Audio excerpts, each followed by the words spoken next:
pense que ce qui marche très très bien aujourd'hui, c'est le referral Mmh. et c'est le fait d'avoir une communauté. Nous, on le voit énormément chez les créateurs. On recrute dans la communauté. Et en fait, il n'y a pas de meilleur bassin d'audience pour aller chercher des talents que quelqu'un qui suit déjà l'actualité de ton entreprise, qui peut-être est déjà client de ton produit. Donc moi, je trouve que le referral, c'est assez puissant. Alors, j'ai encore là-dessus, Nico, je pense que tu es bien loti parce que tu es bien entouré et tu es déjà dans cet écosystème de RH qui se bouge. Moi, ce que je vois encore beaucoup sur LinkedIn chez les RH, c'est « Ah, bon sang, ils m'ont encore collé leur job desk. Arrêtez de recruter avec des job desk, les gars. Faites-moi une vidéo, racontez-moi comment ça se passe. C'est quoi la personne qu'on veut? C'est quoi la princesse charmante ou le prince charmant? Voilà, la personne qui sera à ce bureau, je veux qu'elle puisse faire un peu ça et puis un peu ça. Et faites-moi vivre cette annonce de poste. Et nous, on fait des annonces de poste en vidéo. Et en fait, les gens, du coup, ils voient leur bureau, ils voient... Et en fait, c'est incarné. Je vois très peu ça.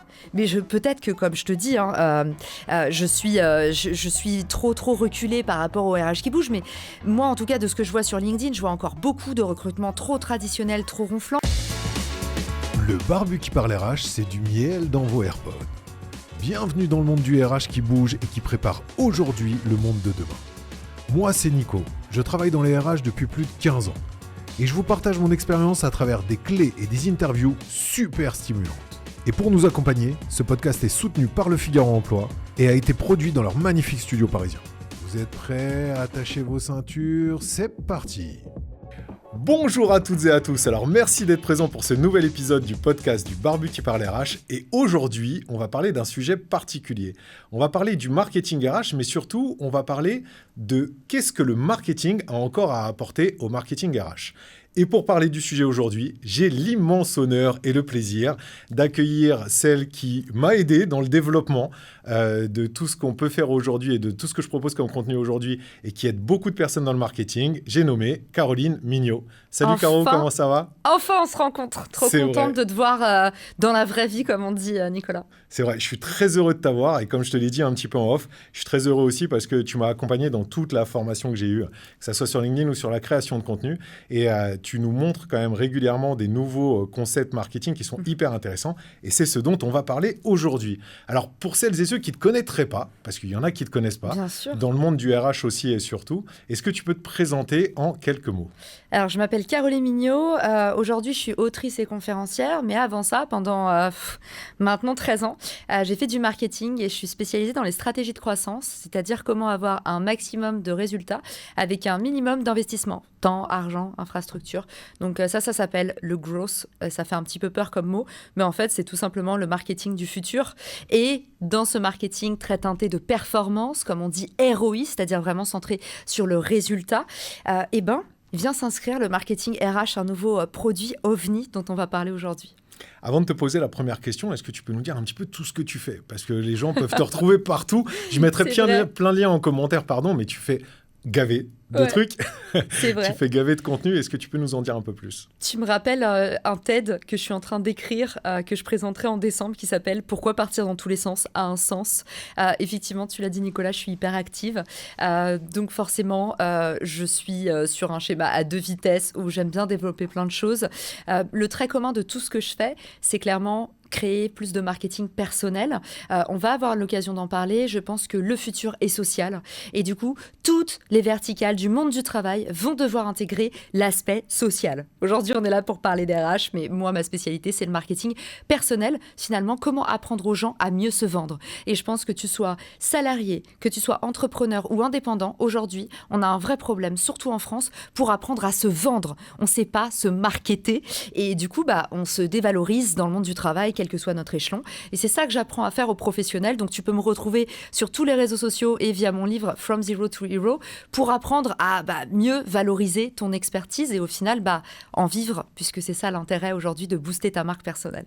Et on verra, mais il y a des sujets ultra cross parce que sincèrement, on le sait, aujourd'hui, la visibilité, la crédibilité, ce qu'on appelle l'autorité des entreprises passe naturellement par la crédibilité, l'autorité et la visibilité des personnes qui composent l'entreprise. Ouais. C'est une réalité, c'est une tendance qui est ultra forte depuis quelques années. Et donc, du coup, c'est pour ça que tout ce que tu proposes est ultra proche et cross avec ce qu'on va proposer et ce que nous, on met en avant de manière régulière. Première question, tu as vu la naissance du marketing RH, parce que finalement, le marketing RH, c'est pas si vieux. Ça nous rajeunit pas. Non, ça nous rajeunit pas, mais c'est pas si vieux que ça, ce que j'allais dire. Le marketing RH, comment tu l'as vu naître ou comment tu l'as vu évoluer, cette notion de marketing RH ? Moi, je dirais que le marketing RH, il est très très lié à l'évolution de la plateforme LinkedIn finalement, qui a un peu donné l'impulsion. Ce réseau social qui était une CV tech, où tout le monde mettait assez passivement son CV en espérant peut-être un jour être découvert, c'est devenu un peu ce que je dis souvent la discothèque. C'est-à-dire un endroit un peu hype, où finalement, soit on en est et on est celui qui serre les pinces de tout le monde, soit finalement on connaît personne et ça dit quelque chose aujourd'hui, malheureusement, de notre expertise. Donc moi, je pense qu'il faut travailler sa réputation dans le monde du travail. C'est ça aussi l'employabilité, et puis c'est ça aussi le recrutement aujourd'hui. C'est finalement, on recrute beaucoup, tu le sais, surtout les top talents, au bouche à oreille ou à la réputation ou à la preuve sociale, c'est-à-dire tes avis en ligne. Donc en fait, c'est hyper important aujourd'hui de muscler tes réseaux sociaux pour être plus visible, quel que soit finalement l'endroit dont on parle. Ça peut être Instagram, évidemment pour moi c'est plutôt lié à LinkedIn. C'est là où j'ai vu aujourd'hui le berceau du marketing RH. Pour moi, c'est un peu le pivot qu'a fait LinkedIn il y a 4 ans au moment du Covid, où en fait les entreprises se sont dit mais en fait c'est là où tout se passe aujourd'hui, l'enjeu sur le recrutement, mais aussi la fidélisation des collaborateurs via par exemple l'employee advocacy. Comment est-ce que finalement la culture d'entreprise n'est pas juste un mot placardé dans les couloirs pour faire joli, mais finalement quelque chose qui se fait vivre et qui aussi se documente. Des boîtes comme Lemlist, par exemple, ont fait des vlogs. Comment ça se passe quand tu rejoins Lemlist ? Il y avait des programmes, une agence de pub qui s'appelait Zagat avait fait un programme LVMH Insider, et il montrait en fait qu'est-ce qui se passait quand tu rejoignais l'intérieur d'une société comme LVMH. Donc en fait, avec le remote et avec l'émergence et le pivot de LinkedIn, qui a documenté le monde du travail, est né pour moi un petit peu le marketing RH. Mais je serais curieuse de savoir ce que tu en penses, parce que moi, je suis plus marketing que RH. Le marketing RH, je suis d'accord. C'est né pour moi aussi. Enfin, je pense que c'est là depuis un petit moment, mais de manière sous-jacente. Parce qu'il faut être conscient d'un truc. Quand on parle de marketing, on parle d'intérêt pour une cible en particulier. Donc, généralement, tu parles de clients. Et in fine, dans une entreprise, le côté RH, ça parle aux collaborateurs, ça parle aux candidats. Donc, c'est juste pour moi, la naissance du marketing RH vient avec la bascule que les RH ont réussi à faire, à se dire, OK, finalement, le candidat peut être considéré comme un client, parce que c'est pas quelque chose de péjoratif. Ouais. Et ça l'est réellement pas, parce que quand tu regardes une entreprise en tant que telle, une entreprise, qu'est-ce qu'elle a de plus important dans la logique des choses ? Ce sont ses clients, parce que ses clients, c'est ceux qui lui rapportent de l'argent. Mais en réalité, qu'est-ce qui est de plus important ? Est-ce que c'est les clients ou est-ce que c'est les personnes qui font l'entreprise ? Pour ma part, je pense que ce sont les personnes qui font l'entreprise. Et qui fait venir les clients d'ailleurs ? Et qui font venir les clients, exactement. Parce que c'est ce que j'allais dire, il y a une étude de Parlons RH qui le montre, qui dit que les entreprises qui ont les collaborateurs les plus engagés ont des clients qui sont en moyenne 2,5 fois plus engagés que les autres. Donc, tout fonctionne comme ça. Et donc, à partir du moment où on a réussi à se faire cette bascule et à se dire, le candidat client, c'est pas quelque chose de mauvais, c'est pas un truc qu'il faut absolument pas dire « Ah non, on n'y touche pas, on prononce pas ce mot-là ». Non, c'est la réalité. Tu remets le candidat et le collaborateur au centre. Donc, du coup, tu peux commencer à faire naître le côté marketing RH, parce que tu peux commencer à dire « Ok, je vais prendre des procédés qui vont contribuer à valoriser et à mettre en avant et à faire en sorte que ce collaborateur, ce client soit engagé, à ce que je l'attire, à ce que je le séduise, à ce que je fasse en sorte, en fait, de le remettre au centre du jeu. » Donc, je suis d'accord avec toi, c'est arrivé avec ce basculement, avec ce moment-là. Et surtout, avec, je pense, le Covid, en fait, a réellement construit ça, parce que le Covid, ça a été l'explosion de LinkedIn d'un point de vue professionnel. Et ça a été aussi un moment où nos esprits ont changé sur plein de sujets. Et on s'est rendu compte qu'il y avait besoin d'avoir une nouvelle appréhension du côté candidat, du côté collaborateur, parce que ils n'avaient plus les mêmes attentes, ils n'avaient plus les mêmes demandes. Et aujourd'hui, ils transigent plus, quoi. Ils sont plus en mode OK, je peux pas faire. Non, ils transigent plus. Donc ça veut dire qu'il faut les considérer différemment. Donc voilà, je pense que ça arrive vraiment comme toi à ce moment-là, avec le basculement de LinkedIn aussi. Et d'ailleurs, on peut dire, il y a beaucoup de gens qui disent oui, LinkedIn a rendu le monde du travail encore plus bullshit. Moi là-dessus, je suis pas trop d'accord. J'ai l'impression que, au contraire, le fait que le monde du travail devienne plus social, bien sûr qu'il y aura toujours du social washing, il y aura toujours des gens pour en faire des tonnes sur un truc qui s'est à peine passé, mais je pense que ça a amené beaucoup de vérité sur, en fait, quelles sont les entreprises qui vraiment valorisent leurs employés, quelles sont les entreprises où, en fait, les gens ont envie naturellement d'en parler, même sans être payés. Et je trouve que, en fait, on dit souvent, tu vois, ce truc, oui, LinkedIn bullshit. Moi, je suis pas d'accord. Je trouve que justement, sur LinkedIn, tu arrives à voir, comme sur Glassdoor ou comme sur d'autres plateformes sociales, mieux que sur les sites internet avec 2-3 photos sur papier glacé, quelle est la réalité de l'intérieur de l'entreprise. À condition que l'entreprise le laisse. Tu vois, là, c'est toujours pareil. C'est-à-dire que, tu vois, je mets ce truc. Je suis d'accord avec toi, à condition que l'entreprise le laisse et à condition... et là, tu vois, je vais aller dans le sens où on a besoin que tu fasses ultra bien ton travail, parce que à condition que... Non, ça va me retomber dessus, cette histoire. À condition que les personnes mettent du fond, en fait, dans ce qu'elles font. Parce que je pense que le LinkedIn bullshit vient surtout du fait qu'aujourd'hui, on s'est un peu transformé en mode, on met un peu de tout, et les gens ont oublié qu'il y avait du fond derrière. Et ça, c'est le problème. Et ça, je pense que c'est la base du personal branding, de la marque personnelle dont tu parles. Tu te mets beaucoup en avant. Toi, ça a toujours été le cas. Tu mets en avant ce que tu fais, tes expériences et tout. Pas toujours, hein. Alors, tu mets on pas en reparlera si tu voulais des casseroles. Pas toujours, mais en gros, le truc, c'est que tu mets du fond derrière. Tu expliques le pourquoi du comment. Tu vois, et ça, je pense que c'est important. Et il y a un basculement. Mais pour moi, c'est un niveau de maturité. C'est-à-dire qu'il y a une maturité à avoir. On est arrivé, on était au niveau 0. Les gens ont commencé à parler, ils avancent. Aujourd'hui, ils en font trop. Et ben, on va réarriver à un niveau de maturité un peu inverse. Ah, tu vois les choses comme ça ? Moi, je pense qu'ils sont déjà punis. En vrai, je pense qu'il y a eu un moment, il y a eu un peu une hype de LinkedIn où en fait, tu mettais juste un selfie en disant comment ça va aujourd'hui. Et en fait, les gens étaient tellement surpris qu'il y avait de l'engagement. Mais je trouve qu'aujourd'hui, en vrai... Regardons les posts LinkedIn qui fonctionnent alors que le mec est en train de dire « Nous sommes ravis d'avoir reçu l'équipe de Corail RH pour le séminaire. » En fait, maintenant, si tu racontes pas une histoire sur LinkedIn, t'es mort. Et tu vois bien, en fait, et c'est ça toute la cruauté du réseau LinkedIn, c'est en fait, tu vois tous ceux qui disent « Ah, LinkedIn est mort, il n'y a plus de reach. » Et ceux qui, en fait, disent « Mais j'ai jamais eu autant. » Moi, LinkedIn, ça n'a jamais cessé de croître, mais parce que je raconte des histoires. C'est hyper important, en fait, aujourd'hui, de pas considérer que LinkedIn, c'est Facebook il y a 10 ans.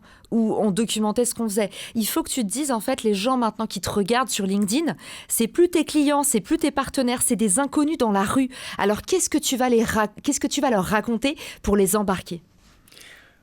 Ouais, non, mais je suis d'accord avec toi. Je suis d'accord avec toi. Après, là où je pense qu'il faut faire attention à cette bascule, c'est que il y a le côté bullshit aussi peut venir du côté où il y a trop de gens qui veulent faire de la pseudo-bienveillance, tu vois, en disant... Voilà, c'est les phrases bateaux. Tu vois, les phrases bateaux, je citerai personne, mais les poncifs, les gens qui t'écrivent des pancartes en te mettant un truc dessus. Ok, c'est bon, ça va, ça marche 2 secondes. Mais si tu les as dans ton feed, Nicolas, c'est peut-être que tu adores ce genre de post. Je ne les ai plus. C'est parce que je nettoie pas. Je fais pas tout ce qui est expliqué dans Marketing. Moi, j'en vois plus des pancartes. Alors, j'en vois plus beaucoup, mais je vois encore quelques personnes qui racontent qui sortent des poncifs, qui sortent des trucs... Enfin, tu dis oui, ok, c'est bon, on le sait. Après, tu peux pas en vouloir parce que, comme tu as dit, c'est des niveaux d'éducation. Et en fait, encore tout à l'heure, je parlais à un entrepreneur, c'est le CEO de Call Square, un gros outil d'influence. Et en fait, il me disait, mais moi, j'apprends plus rien sur LinkedIn. Et il me disait surtout, j'ai l'impression de déjà tout savoir. Je lui dis, en fait, aujourd'hui, tu es CEO. Il faut que tu suives du contenu qui t'intéresse. Je lui dis, forcément, moi, quand j'écris, je sais déjà ce que je dis. Mes associés savent déjà ce que je dis. Par contre, il y a plein de gens qui sont à l'étape d'avant. Et c'est pour eux que tu dois écrire. Et le problème qu'on a, c'est souvent, on a l'impression, on a le biais d'expert. On dit, ah, mais ce que je dis, tout le monde le sait. On écrit pour ceux qui sont à l'étape d'avant.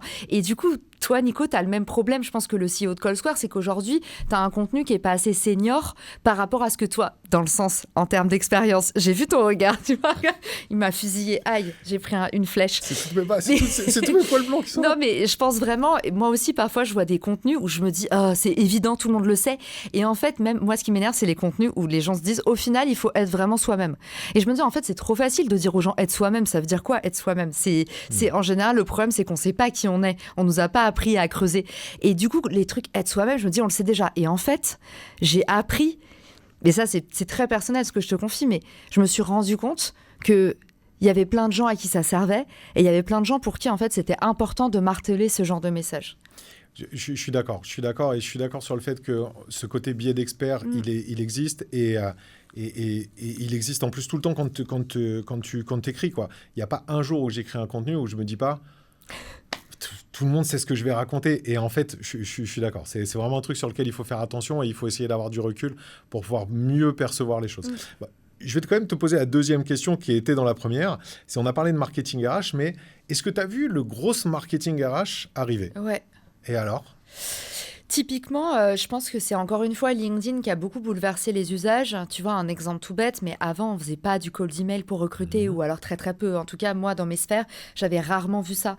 Et je trouve qu'en fait, le fait que la Covid soit arrivée, alors on ne sait pas si c'est l'œuf ou la poule, hein, mais en tout cas, à ce moment-là, il y a environ, pour moi, 4 ans, quand je suis devenue moi-même d'ailleurs entrepreneur, je trouve qu'il y a eu un moment vraiment charnière où les gens se sont dit, en fait, maintenant, il va falloir apprendre à recruter, entre guillemets, en masse. Il va falloir aussi apprendre à recruter avant d'avoir un besoin. Donc c'est là où en fait les RH se sont dit mais il faut avoir un pool de candidats. Donc en fait c'est important d'avoir une communauté et c'est comme je te dis, c'est le pivot du social. En fait aujourd'hui le marketing RH c'est quoi? C'est la nouvelle tendance, les initiatives qui fonctionnent, c'est du marketing RH social. Donc c'est-à-dire comment est-ce que je remets de l'humain, de l'expérience dans mon recrutement, dans la fidélisation et dans l'engagement des collaborateurs. Et ça donne quoi? Ça donne, bah oui, effectivement, des outils growth comme le cold email, comme le démarchage LinkedIn, comme la création de communautés, parfois de communautés privées, qui sont utilisées pour aller en fait pré-cibler, pré-qualifier les candidats. Et on n'a que des exemples du fait que ça marche bien. Et aujourd'hui, ce qui cartonne également là-dessus, c'est l'incarnation. Plus tu as le recruteur qui est incarné, avec par exemple la vidéo verticale, qui cartonne non seulement sur LinkedIn, mais sur Insta. Un exemple tout bête, Agathe Collinet, recruteuse RH dans la tech, très spécifique, on se dit une niche. Sur Instagram, elle a fait 15 vidéos chez nous. Elle est passée à 42 000 abonnés, 0 publicité. Et aujourd'hui, son pipe, il déborde de candidats qui veulent bosser avec elle et de marques qui lui disent, bah, en fait, trouve-nous un talent sur telle ou telle spécificité. Aujourd'hui, en fait, le futur est social et il est surtout aussi dans le personnel, dans l'incarnation du message. Est-ce que, au-delà du côté, je suis d'accord avec toi sur le côté social et incarnation du personnage, c'est ultra important. Est-ce que tu as perçu la mise en place des principes et des préceptes et des frameworks growth sur le côté marketing RH, sur le côté RH en tant que tel. Nous, on a essayé un petit peu de développer ça, mais est-ce que toi, tu l'as vu arriver? Est-ce que tu as vu ce transposement, cette transposition, transposement, ça n'existe pas. C'est ton émission. Moi, je dis toujours mon émission, my rules. Néologisme, on s'en fout, c'est parti. Donc, ce transposement, gardons-le, entre justement le growth classique et le growth RH. En fait, je l'ai vu, mais j'ai l'impression qu'il est déjà dépassé. J'ai l'impression que c'était quand on est venu à faire de l'automatisation, par exemple, quand on est venu à faire beaucoup comme de la prospection, on allait chercher les candidats. J'ai l'impression que ça, il y a déjà un ras-le-bol, en tout cas sur les profils qui sont un peu ce qu'on appelle les top profiles, c'est-à-dire les gens qui sont très, tout simplement les professions pénuriques. Par exemple, dans la tech, aujourd'hui, tu envoies un message sur LinkedIn, tu peux être sûr qu'on va te lâcher un vu. Donc en fait, j'ai l'impression que ça, il y a 2 ans, ça a explosé les méthodes vraiment growth de comment est-ce que j'automatise, comment est-ce que je fais de la masse, comment est-ce que je fais du cold email.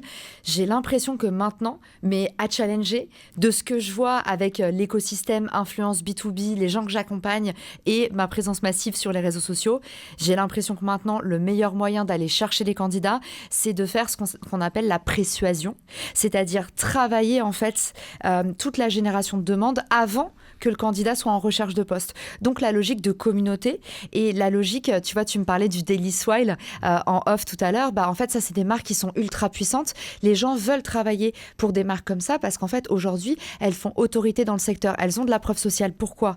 Du point de vue des clients, elles sont bien notées et en plus l'expérience candidat, elle a été valorisée avec justement de la vidéo de comment ça se passe à l'intérieur dans les équipes. C'est Welcome to the Jungle qui a fait un travail extraordinaire là-dessus en mettant justement la réalité des postes en musique, c'est-à-dire oui, je veux être partnership manager, mais je veux voir la tête de mon boss. C'était trop fort à l'époque, nous les candidats. Moi, j'ai postulé sur Welcome to the Jungle et je me disais, c'est trop bien parce que je vois pour qui je veux travailler. Et c'est pour ça que je te dis que pour moi, les méthodes growth, peut-être que là, c'est un peu en perte de vitesse versus la puissance de l'incarnation avec des formats qui sont justement dans l'ultra-personnalisation, la vidéo notamment.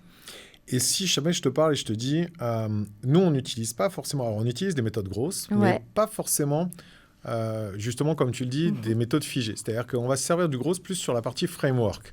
C'est-à-dire que nous, on a une vision du truc qui est de dire, on prend le framework classique, art, tu vois, classique, et on l'adapte au RH. Et à l'intérieur, on essaye de trouver justement les différentes méthodes qui sont évolutives pour pouvoir les adapter et faire en sorte de s'adapter à sa cible. Parce qu'à juste titre, tu l'as dit, les méthodes de cold email et compagnie vont encore servir, mais pas pour toutes. Il y a eu un âge d'or. Et puis elles vont encore servir, mais pas forcément pour toutes les cibles.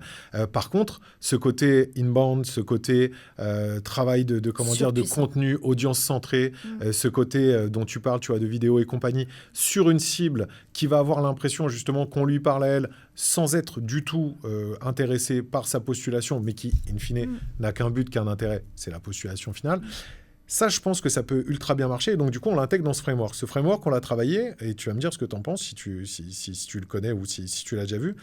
Donc, pareil, l'acquisition de la même manière, l'activation de la même manière avec le côté marque employeur. L'acquisition, ça va vraiment être les canaux de diffusion sur lesquels on va travailler. Ton activation, ça va être vraiment le côté marque employeur sur laquelle on va séduire. L'aspect rétention, quand on va travailler sur l'expérience candidat, donc comment on immerge vraiment le candidat dans ton univers une fois qu'il a postulé. Le côté rétention, là, qu'on va adapter vraiment à toute l'expérience collaborateur. Donc là, on va travailler les mêmes principes market qu'on a l'habitude d'utiliser, l'expérience map, les principes d'expérience map et compagnie, pour pouvoir travailler vraiment ce côté expérience collaborateur profonde, quoi. Pas simplement comment tu vas aujourd'hui, comment ça va, non, c'est quelles sont toutes les petites étapes de ton quotidien que tu vis à l'intérieur de l'entreprise pour les connaître, pour voir tes points de friction, pour voir tes points positifs, pour ensuite segmenter toutes les évolutions qu'on peut avoir. Et bien évidemment, le point de vue final qui rejoint tout ce que tu disais, la recommandation avec le travail du personal branding, de l'employé advocacy et compagnie. On travaille plus à travers... Donc, c'est pour ça que je te pose ce que tu en penses, parce que nous, on travaille plus à travers aujourd'hui un framework plutôt qu'à travers des préceptes grosses qui sont complètement évolutifs, comme tu l'as dit. Je trouve ça très bien. Il y a juste une chose, et je trouve que c'est un peu le mal français, mais qu'on oublie systématiquement dans ce framework. Est-ce que tu vois ce dont je parle ou pas ? Non, bah non. La dernière partie, la dernière case, Non. celle à laquelle on pense le moins. C'est marrant parce que je te racontais que j'étais à l'événement WeFollow juste avant. C'est un événement qui est dédié à l'influence où il y avait quelques acteurs du B2B et je discutais avec le patron de CallSquare. Lui, il a un logiciel d'influence et c'est la première fois qu'on me disait ça. Il me dit, en fait, je travaille beaucoup la marque personnelle ou professionnelle, ça dépend comment on l'appelle, de mes employés parce qu'il me disait, en fait, ils vont pas rester toute leur vie chez moi. Et cette partie, du coup, manquante, pour moi, Nicolas, c'est l'offboarding. Et je trouve qu'en France, on est hyper mauvais là-dessus et que les US, encore une fois, nous mettent deux têtes, mais c'est pas grave, ça veut dire qu'on va commencer à s'en occuper dans pas longtemps. Tu sais, c'est un peu comme dans les relations, l'oiseau, il reste quand la cage est ouverte. Quand les entreprises vont comprendre que plus tu valorises tes employés et plus, en fait, peut-être potentiellement, si tu ne peux pas créer leur bonheur, tu vas les aider à trouver leur prochaine évolution. Tu vas faire en sorte que leur sortie, elle soit facilitée au lieu de soit les loquer, soit les jeter dehors. Aujourd'hui, on a quand même une façon de partir qui est binaire en entreprise. Et je pense que ça bousille souvent la relation. À ce même salon, tout à l'heure, je croise le patron d'une plateforme qui s'appelle Favicon et je lui dis « Ah, mais je connais Margot qui bossait chez toi. » Et je dis « Bravo, parce que tu vois, c'est rare que j'entende des employés qui partent d'une entreprise en disant du bien. » Et je lui dis « Ça dit quelque chose de ta culture d'entreprise et c'est très rare. C'est suffisamment rare pour que je le note. » Et en fait, je pense que ça, c'est la dernière partie qu'il faudrait vraiment travailler parce qu'aujourd'hui, dans votre réputation, il y a tous les talents qui partent de chez vous, qui soit se sont fait jeter dehors alors que potentiellement, ils seront très bien à un autre poste, mais il y a eu un mauvais fit. Et comme on ne sait pas trop comment faire, et moi, la première, on est très mal éduqués en France à savoir mettre les gens dehors, tu vois, mais en mettant les formes, en les aidant, en les accompagnant. Et la deuxième chose, c'est quelqu'un qui te dit un peu, c'est la culture Netflix. Ce livre, Une règle, pas de règle, sur la culture d'entreprise, le livre du fondateur de Netflix, moi, il m'a beaucoup apporté. C'est en fait, comment est-ce que tu fais en sorte que quand un collaborateur te dit je veux partir, tu lui crées la meilleure expérience possible pour que, potentiellement, soit ils reviennent, soit ils continuent à t'envoyer des gens. Et je trouve que ça, pour moi, qui suis ancienne growth, c'est la fin du funnel. Et c'est là où tu vas travailler, justement, le fait que tu aies de la rétention, même sur des profils qui partent. C'est intéressant que tu le notifies et c'est super intéressant tout ce que tu as dit. Alors, on l'intègre dans la map. À quel endroit ? En fait, on l'intègre dans la partie rétention, donc ce qu'on appelle rétention, c'est-à-dire l'expérience collaborateur.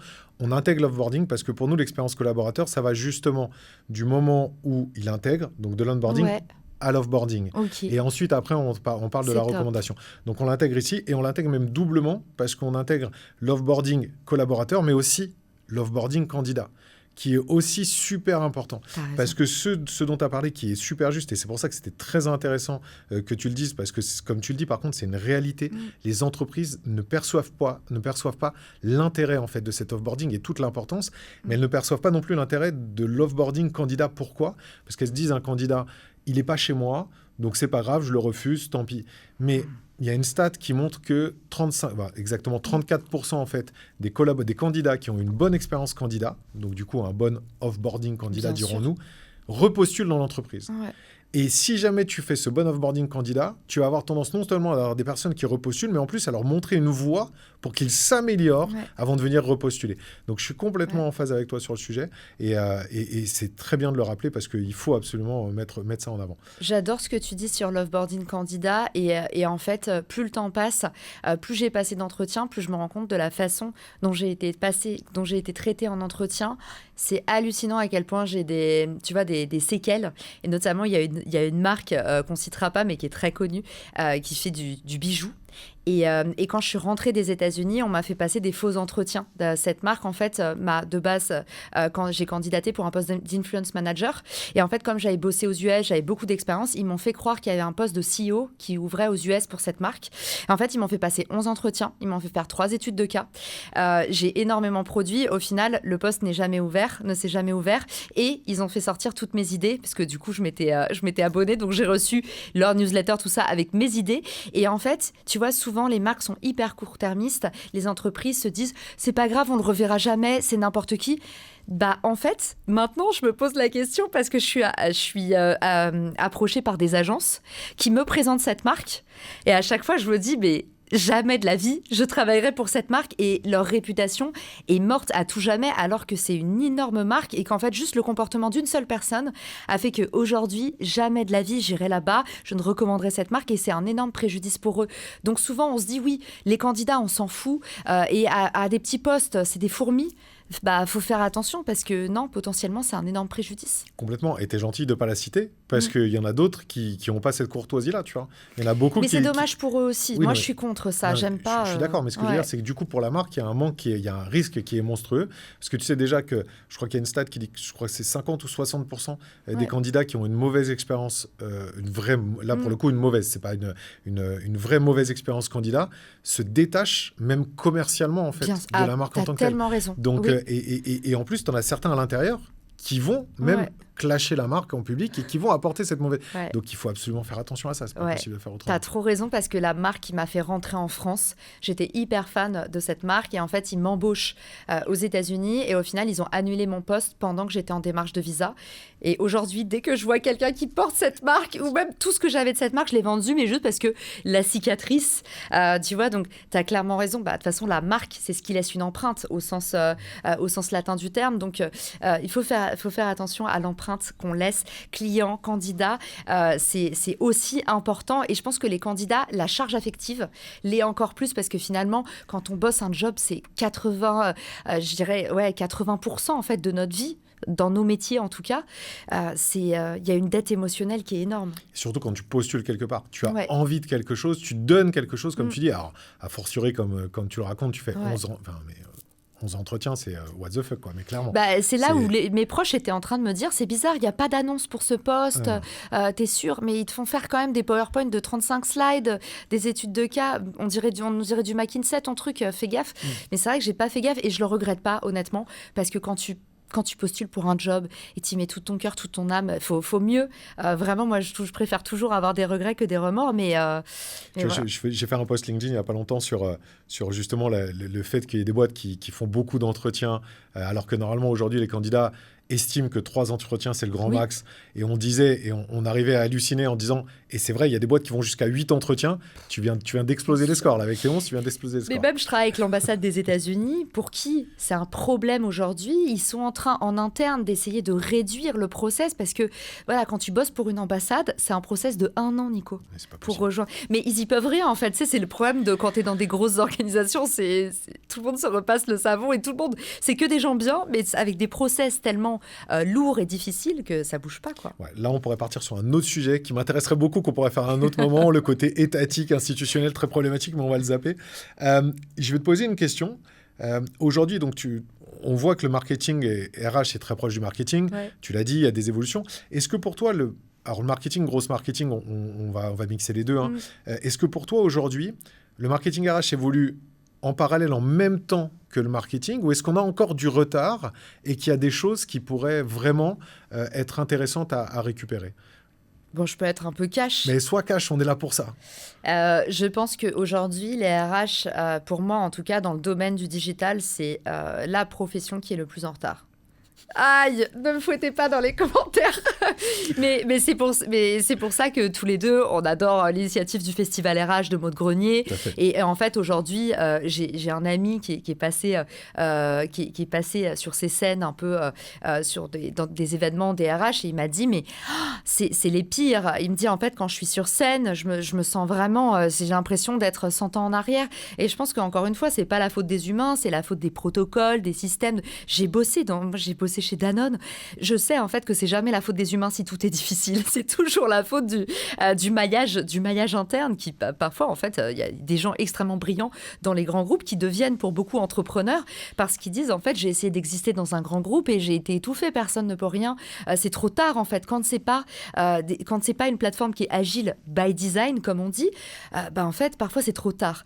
Donc je pense que les RH sont très très mal lotis. Je pense par contre qu'il y a une nouvelle scène qui est en train d'arriver, impulsée par beaucoup d'indépendants qui, eux, en fait, ont la liberté de rajeunir les process, rajeunir dans le sens modernisé, raccourcir les process. Je pense qu'on est en plein dans la thématique du marketing RH quand tu dis, c'est un insight hyper important, raccourcissez les durées d'entretien parce qu'en fait, je pense qu'il y a plein de boîtes qui perdent des candidats aujourd'hui, des pépites, juste parce que, ah non, mais la flemme, j'ai une réponse là, on me fait une belle offre, l'autre, il y a encore 3 entretiens à passer et aujourd'hui, en fait, les entretiens que vous passez, c'est votre honeymoon, normalement.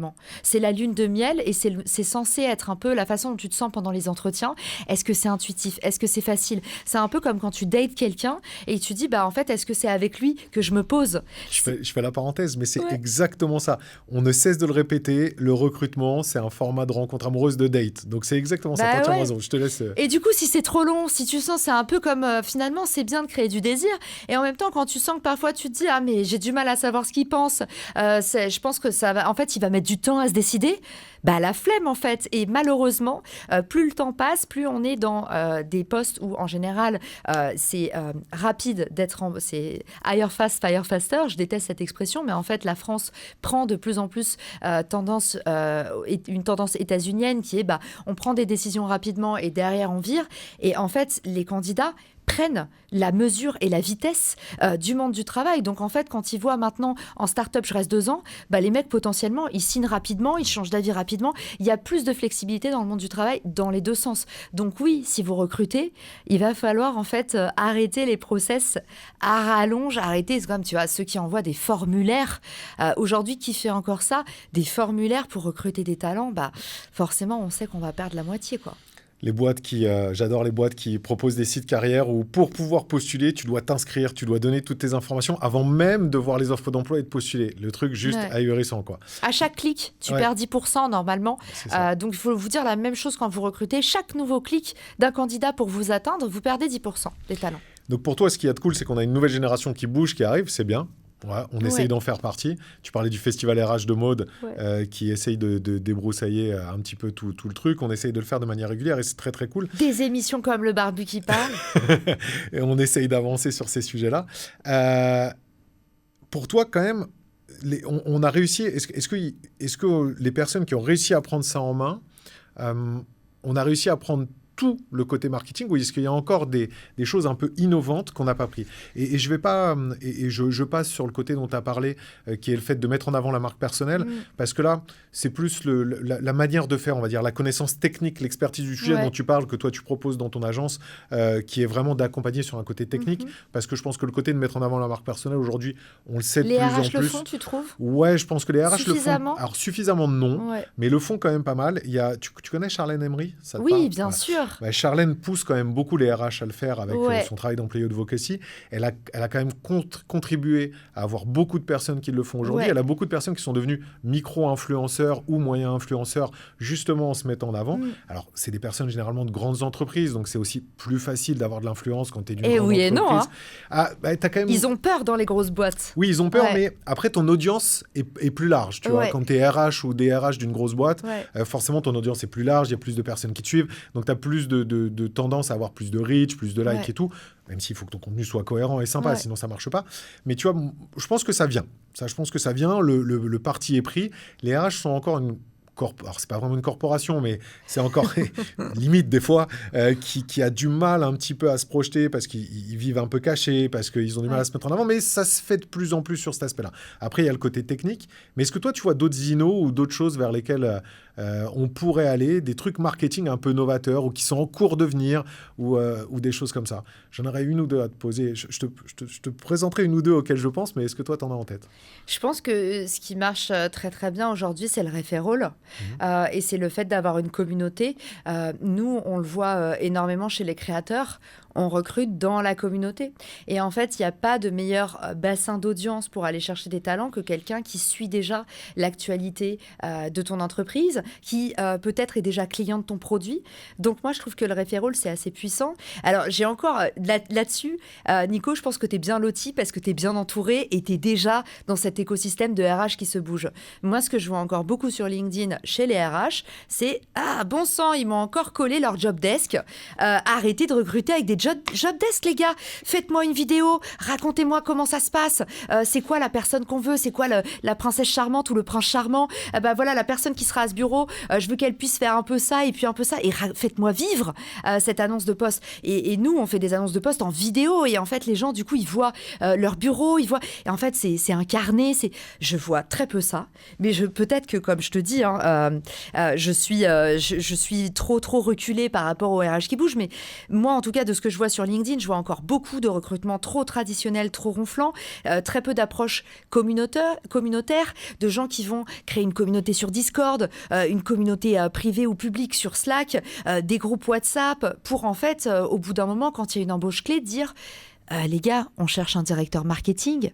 Est-ce que vous avez un ami? Il y aura un crédit de temps à gagner, un cadeau, un truc. Mais en fait, à la fois, tu crées de l'attachement à la marque, tu montres que tu es vraiment communautaire parce que tu fais déjà croquer ceux qui sont avec toi depuis le début. Et c'est ça, en fait, c'est comme dans les relations humaines. C'est d'abord, tu vas parler aux gens qui te soutiennent depuis le début, tu leur donnes la primauté, l'exclusivité. Et je pense que même dans le recrutement, ça devrait commencer par là. Je trouve ça ultra intéressant parce qu'en fait, c'est l'étape d'après, ce que tu dis. D'ailleurs, c'est bien parce que c'est toujours tendancieux, mais en fait, tu mets le point sur un truc auquel je pense et je réfléchis depuis pas mal de temps, qui est, est-ce que vraiment on doit franchir cette étape de créer ces communautés au sein des RH? Parce que au final, on fait de l'inbound marketing. On fait des sujets qui sont intéressants, mais on crée des communautés assez passives, tu vois. Et là, tu parles vraiment de communautés actives, réelles, tu vois, Ouais. de choses qui bougent. Et tu as raison, ça doit être le truc qui devrait être la suite logique pour les boîtes qui veulent vraiment bouger. Ça devrait être créer ces communautés, parce que tu vas plus loin, tu engages les gens, et tu les, comme on dit, tu les pressuases. C'est ça? C'est la Tu les persuades. Tu les persuades. La persuasion. La persuasion, Ouais. tu les persuades. Ouais. Du coup, tu les persuades. Tu les prépares, en fait, à venir chez toi et à se dire à un moment donné, OK, j'y vais, quoi, tu vois.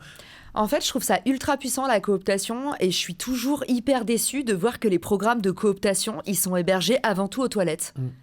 Non mais c'est vrai, où est-ce qu'on voit quand on est en entreprise le programme de cooptation dans les chiottes? Ça veut quand même dire un truc assez puissant sur aujourd'hui la valeur qu'on attribue au referral, qui est honnêtement pour les marketeurs le levier d'acquisition numéro 1. C'est là où tu vas avoir le coût d'acquisition qui est le plus intéressant, donc ça ne te coûte pas cher d'aller chercher ce talent parce qu'on connaît le coût d'un recrutement, c'est je crois jusqu'à 15 000 €, c'est estimé entre 9 000 et 15 000 € le coût d'un recrutement moyen, c'est énorme. Et deux, ce sont des gens qui vont moins te churner.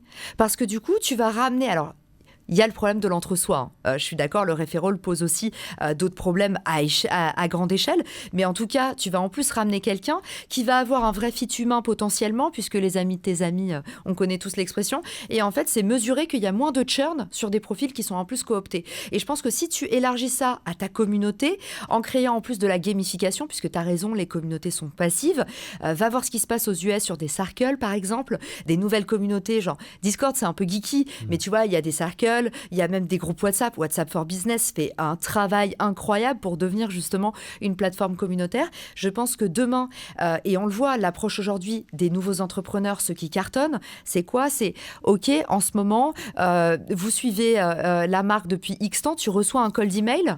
Nous cherchons notre future directrice marketing. Au début, tout le monde se dit what the fuck ? Et en même temps, quand tu réfléchis, c'est génial de faire ça.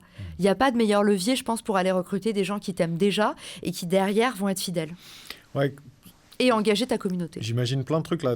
Ça bouge un petit peu, ça mouline. J'imagine plein de trucs. Ce côté dont tu parles, tu vois, créer ce côté referral avec ta petite communauté d'entreprise, réussir à l'élargir à un champ plus large pour éviter, comme tu dis, le côté endémique, l'entre-soi, qui est mauvais. On le sait, pour une entreprise, c'est mauvais le côté endémique, mais vraiment... Mais si c'est ta communauté, c'est déjà mieux, tu vois. Si c'est ta communauté, et puis surtout cette communauté qui peut s'élargir. À partir du moment où tu la laisses ouverte et où tu es là juste pour fournir du contenu, la rendre un petit peu active entre elles sur des sujets qui les intéressent, bah, tu crées une communauté qui s'élargit à travers les réseaux de chacun et ça commence à devenir super intéressant. Bah, tu as répondu à ma question. C'est un truc hyper innovant qui est ultra intéressant parce que ça n'est pas fait.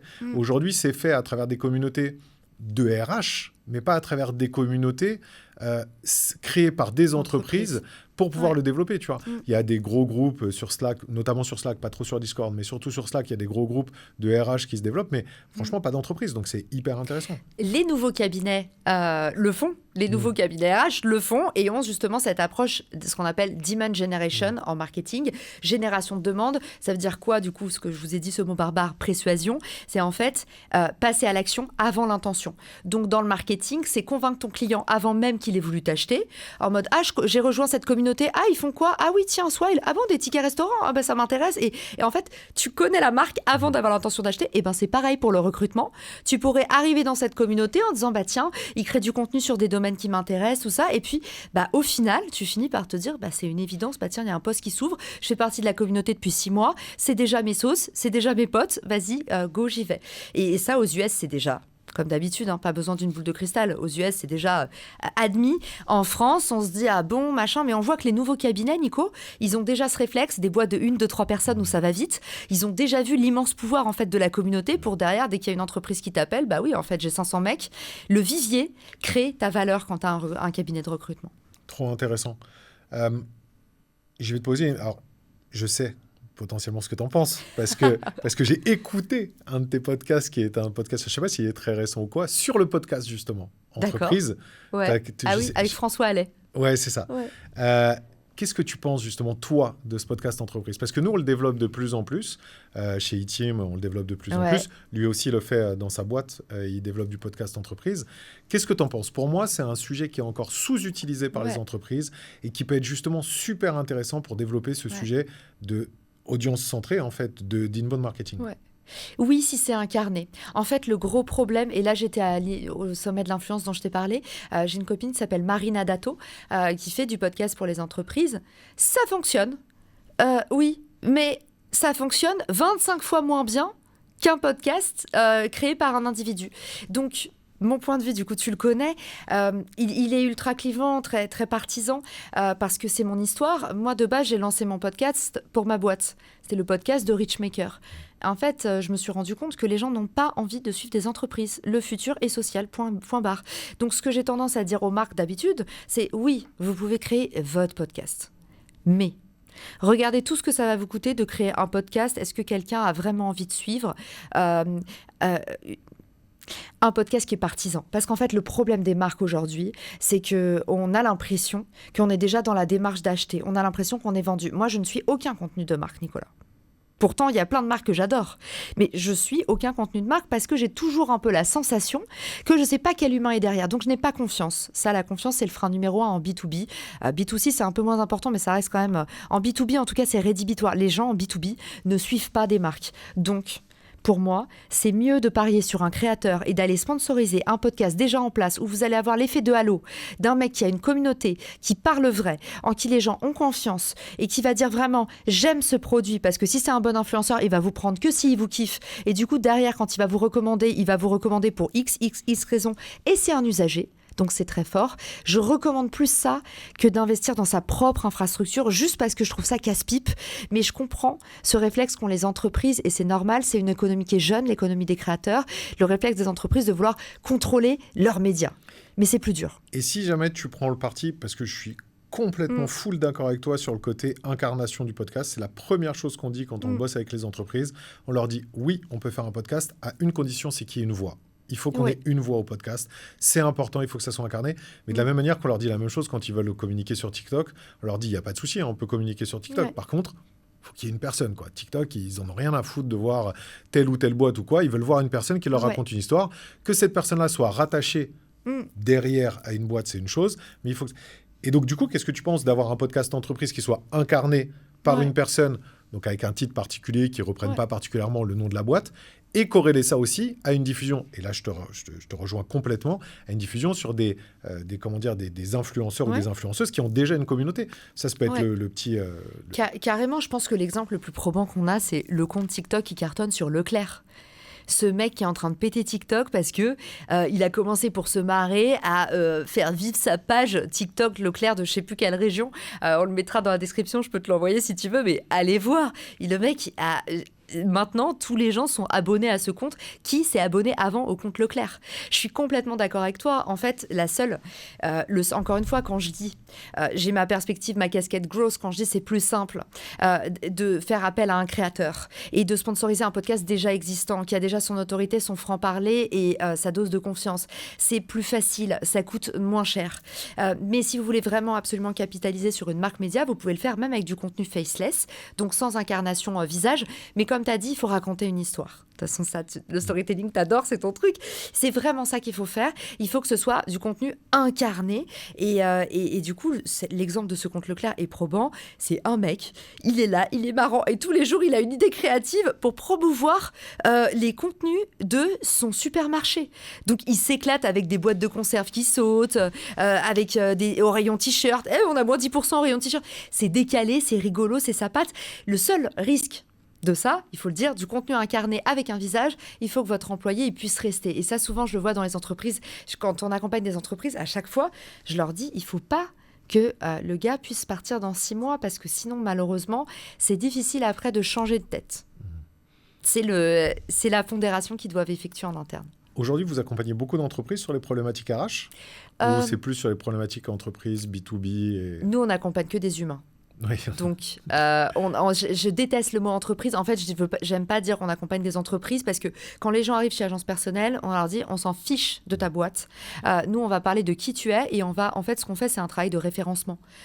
Donc, si demain, par exemple, on a une Maud Grenier, une Agathe Collinet, comme je te dis, une Agathe qui est arrivée 5 millions de vues sur son premier mois, je pense qu'elle a un peu halluciné, mais en fait, c'est le pouvoir de l'humain aujourd'hui. C'est-à-dire qu'elle est arrivée pas en disant fort de 15 ans d'expérience dans mon entreprise, c'est qu'en fait, quand on va lui poser des questions qui sont hyper forcément targetées storytelling, c'est OK, c'est quoi la pire anecdote que tu as dans machin, c'est quoi le truc qu'il ne faut pas faire en entretien. Et en fait, on lui crée un référencement autour de ses piliers éditoriaux, c'est-à-dire on va réfléchir qu'est-ce que les gens vont taper sur TikTok, qu'est-ce que les gens vont taper sur LinkedIn, qu'est-ce qu'ils vont pas taper sur YouTube. Et en fait, on crée des histoires autour de ça qui sont dans ton expérience. Du coup, les gens se disent « Ah, c'est pas un contenu publicitaire ». Donc, on n'accompagne pas du tout les entreprises en RH. Par contre, on n'accompagne que des entrepreneurs qui, derrière, évidemment, veulent faire du revenu et de la lead gen pour leur boîte. Mais notre axe, c'est les humains. On ne veut pas du tout aujourd'hui d'entreprise. On veut un humain à l'intérieur de l'entreprise qui soit employé ou à la tête de l'entreprise.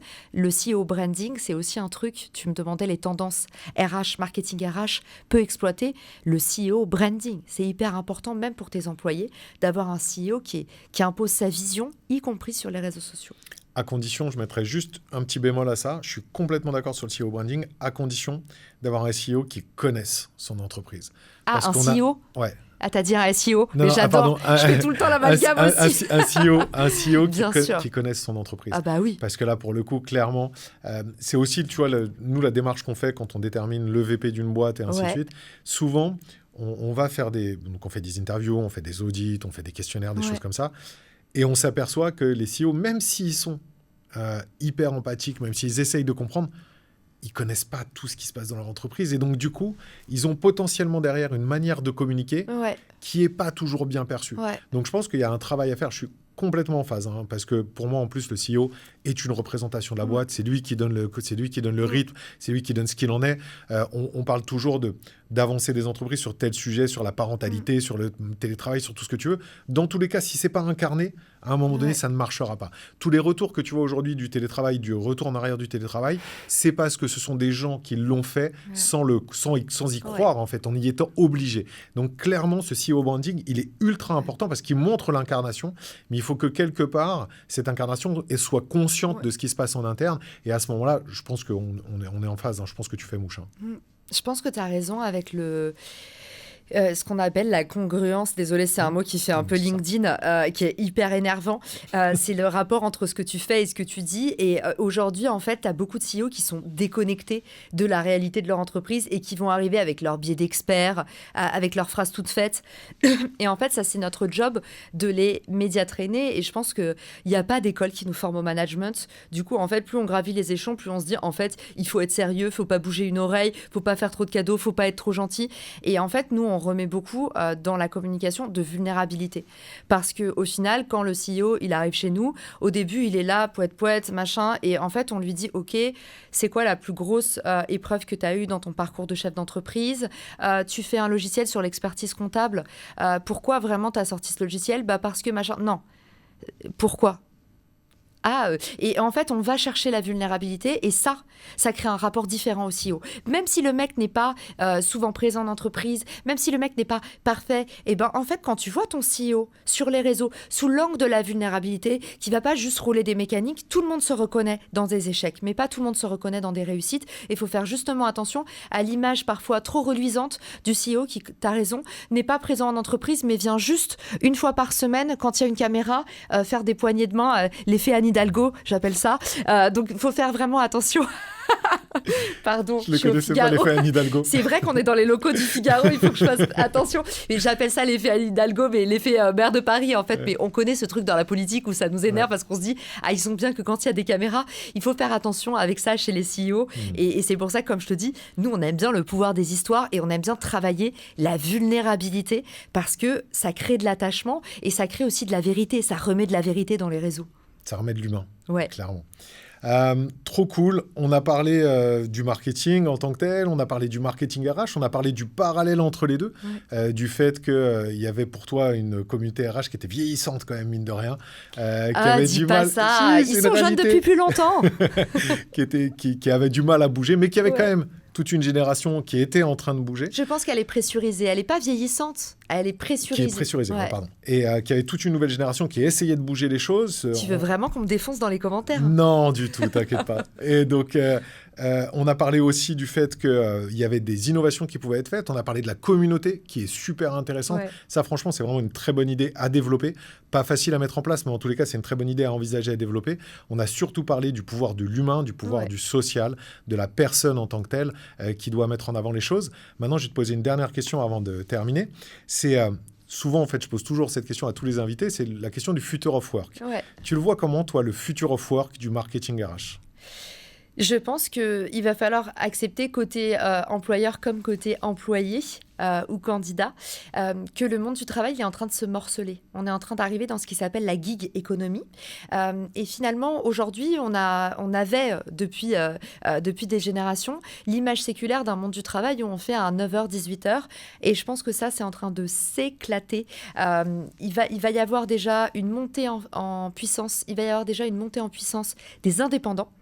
J'allais dire du soloprenariat, mais pas que. En fait, je pense que le monde du travail va devenir de plus en plus indépendant.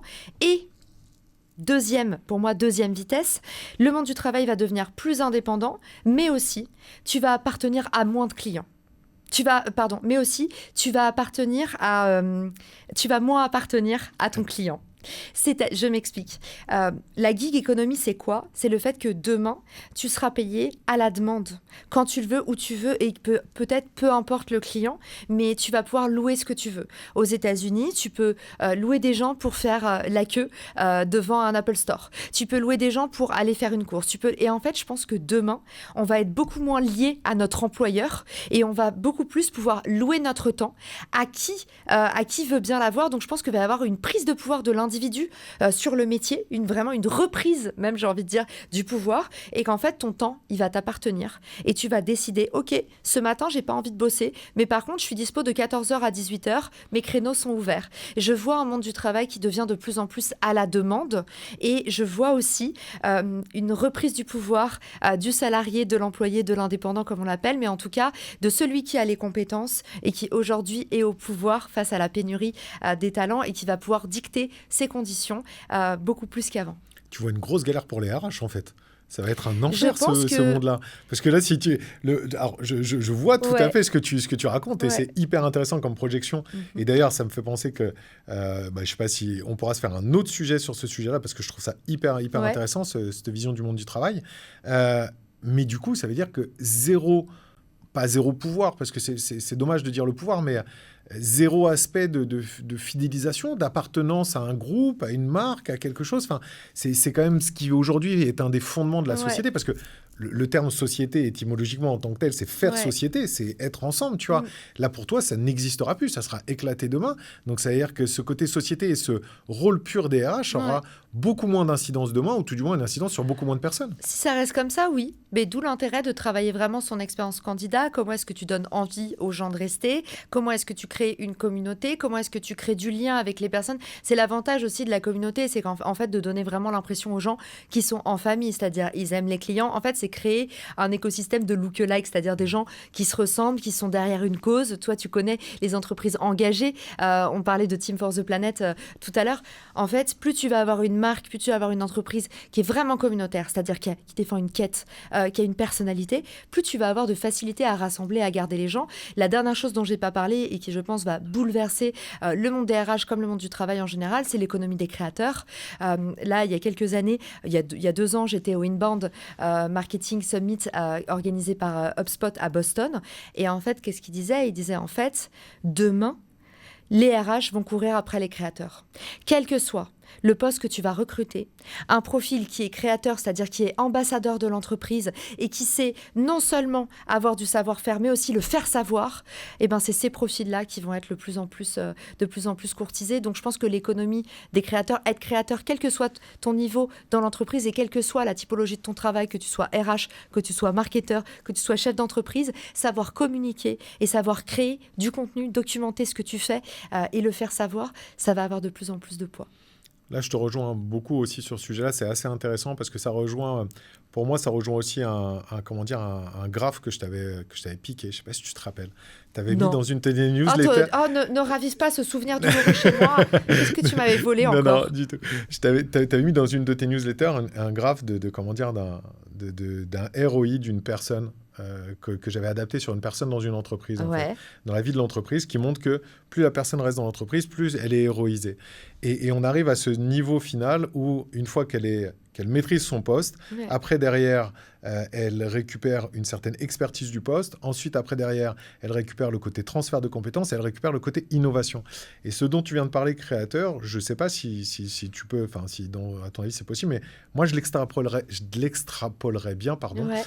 Pas que à la création de contenu externe, mais à la création de contenu aussi interne. Parce que cette création de contenu interne, elle est aussi hyper importante. Tu vois, le fait de savoir faire et de faire savoir en interne pour transmettre des compétences, pour transférer, pour documenter, comme tu le dis, parce qu'il y a aussi des boîtes aujourd'hui qui se créent de plus en plus pour créer des formations internes à travers l'intelligence artificielle, mais pour créer ces formations, il faut avoir, comme toute l'IA, c'est la qualité de la donnée que tu mets au départ, donc ces créateurs de contenu qui mettent de la qualité, ensuite qu'on la forme, ensuite qu'on innove justement.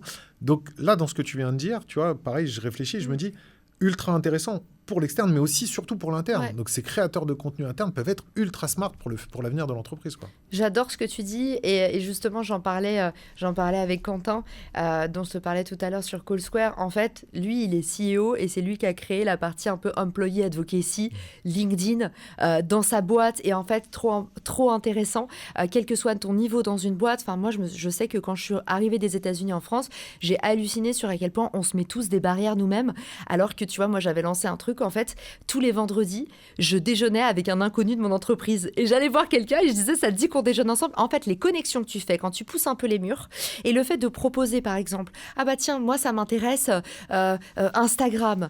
Je pense qu'on pourrait faire un truc avec la boîte si vous voulez. Tous les jeudis midi, alors je suis d'accord, parfois on me hurle dessus sur les réseaux sociaux parce qu'on me dit oui, Caroline Mignot, elle veut tout le temps nous faire travailler, c'est pas payé, les entreprises doivent rémunérer.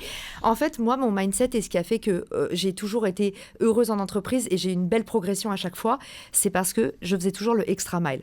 Donc c'est un peu clivant ce que je vais dire, mais moi c'est vrai que j'ai beaucoup travaillé en dehors de mes horaires de travail. J'ai beaucoup cherché à comment est-ce que je peux faire un truc de plus. C'est ça qui te rend remarquable et c'est ça qui fait que tu gravis beaucoup plus les échelons et que potentiellement le jour où tu es indépendant, tout le monde va t'appeler parce que tout le monde veut bosser avec toi, y compris tes anciennes boîtes. Donc cultiver, tu as raison, ce côté en fait créateur en interne en créant, c'est de l'intrapreneuriat pour moi. Tu as des boîtes comme Buffer qui laissent une journée par semaine à leurs employés pour en fait qu'elles créent des projets en interne. Qu'est-ce que je peux créer comme mini-outil pour ma boîte, ou d'ailleurs parfois pas pour ma boîte, mais en fait la créativité, quand les gens, tu les mélanges selon les savoir-faire, un mec au product, un mec au marketing, et que tu leur laisses un peu choisir leur équipe, tu vois que la culture d'entreprise, elle grandit, l'engagement des équipes aussi, et ta productivité, elle décolle. L'innovation, le stade suprême du collaborateur, ça on est bien d'accord. Trop cool, merci beaucoup Caro. La boucle est bouclée. C'était trop cool, j'ai trop adoré, j'espère que toi aussi. Merci. Merci beaucoup à toutes et à tous qui avaient écouté cet épisode jusqu'au bout. Je te remercie Caro. Mettez-nous des commentaires, allez-y, boxez-moi. Des likes, moi je mettrai tous les liens de tout ce dont on a parlé en commentaire dans la description. Et puis je vous dis à très vite pour un nouvel épisode. Allez, envoyez un max de force à Nicolas, c'est hyper important quand on se lance. On veut vous lire, on vous répondra à tous. Merci beaucoup. À très vite. Félicitations, vous avez encore écouté un épisode du Barbu jusqu'au bout. Le Barbu vous donne des clés pour décortiquer le monde du RH d'aujourd'hui et de demain. C'est gratuit et surtout, c'est fait avec le cœur. Le meilleur moyen de nous aider ? Vous avez juste à mettre un avis 5 étoiles sur votre plateforme d'écoute préférée. Je compte sur vous et à très vite. Merci encore au Figaro Emploi de soutenir le podcast du Barbu qui parle RH.